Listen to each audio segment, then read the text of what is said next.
गौरी की शादी एक बड़े घर के लड़के यानी कि राजेश के साथ होती है। राजेश की 4 बहनें हैं और सभी अपने भाई पर जान छिड़कती है। अरे पापा, ये राजेश के लिए कैसी छोटी सी हिट की लड़की ब्याह लाए आप?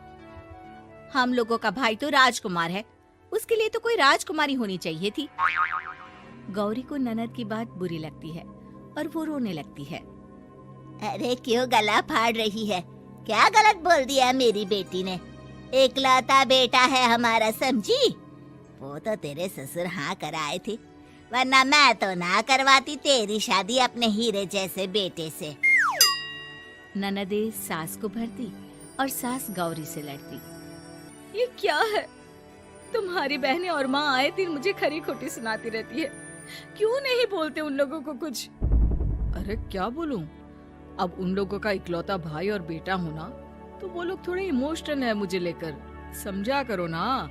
और कौन सा वो लोग रोज आते हैं ससुराल से? माना एक साथ नहीं आती, लेकिन रोज कोई ना कोई तो खड़ा ही रहता है ना। खैर, जैसे तैसे कुछ साल गुजरते हैं।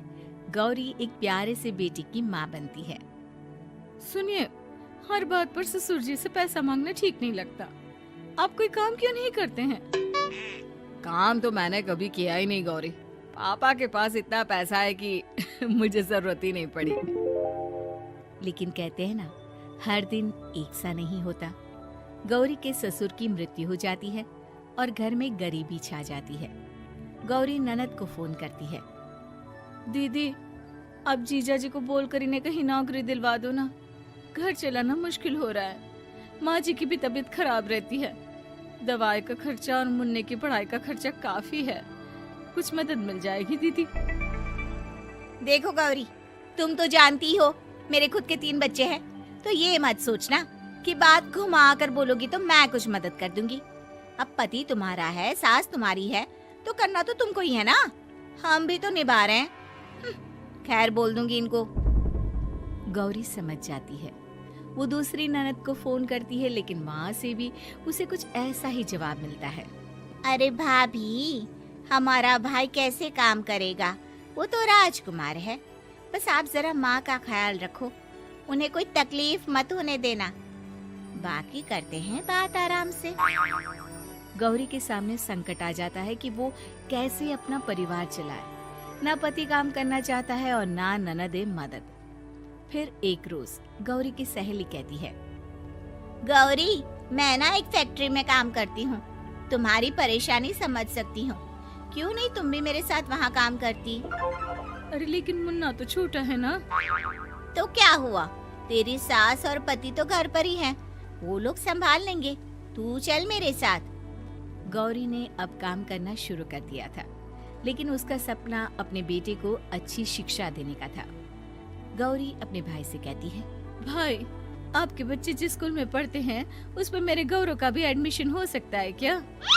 अरे कैसे बात कर रही है गौरी? जितना तू कमाती है उतने में तो तेरा घर भी नहीं चलता।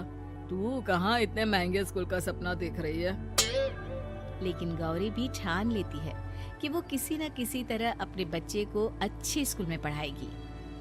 माँ जी, ये मेरे गहने हैं, मैं बेच रही हूँ। गौरव का कल एडमिशन है। अरे वो तो ठीक है गौरी, लेकिन आगे की फीस कैसे मैनेज करेगी? और ज्यादा मेहनत कर लूंगी माँ। गौरव कुछ बन गया तो हम लोगों के सारे दुख दर्द दूर कर देगा।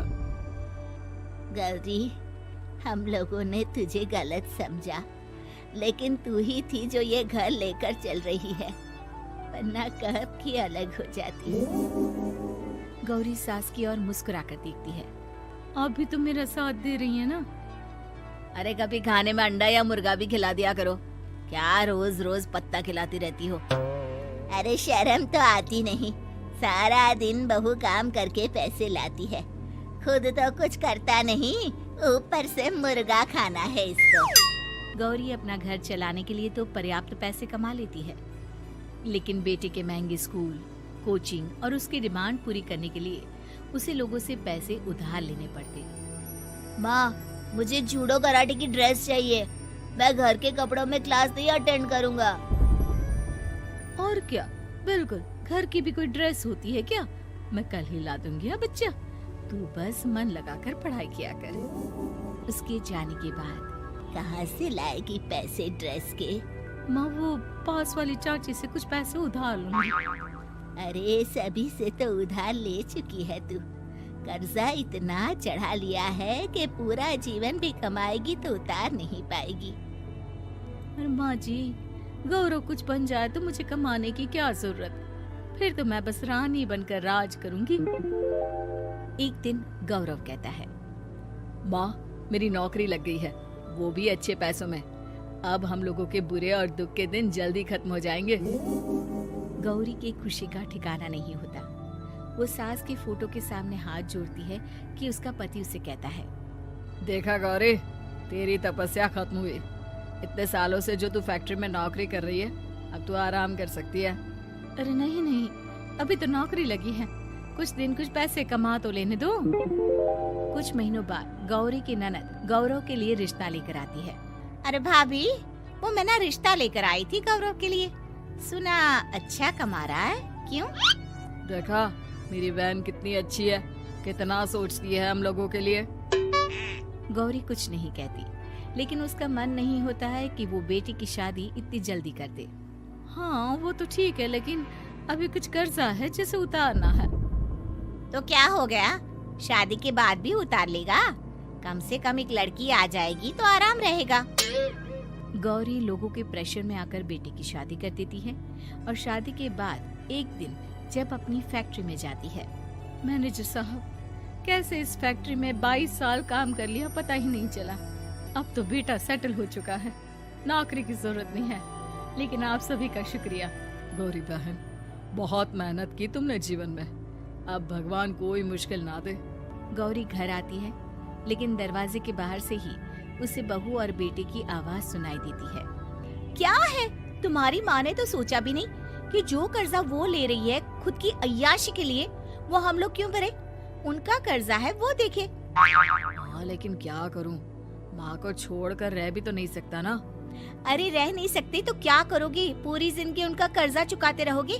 कल को हमारी भी फैमिली बढ़ेगी, कैसे मैनेज करेंगे? मैं नहीं जानती, साफ साफ बोल दो पैसे नहीं है फालतू के। जिसका कर्जा है वही निपटाए। गौरी बेटे बहू की बात सुनकर स्तब्ध रह जाती है और अंदर न आकर वहाँ से सीधे फैक्ट्री जाती है। मैनेजर साहब, मैं सोच रही थी कि इतनी जल्दी नौकरी नहीं छोड़नी चाहिए, जब तक हिम्मत है तो कर लेते हैं। वो मेरा इस्तीफा ना वापस कर दीजिए। ये बोलकर गौरी की आंख लाल हो जाती है। मैनेजर समझ जाता है कि गौरी की उम्मीद टूट चुकी है। वो उसके हाथ में इस्तीफा रखकर कहता है, कर्जा माँ का है तो माँ ही चुकाएगी। माँ का कर्जा आज तक क्या कोई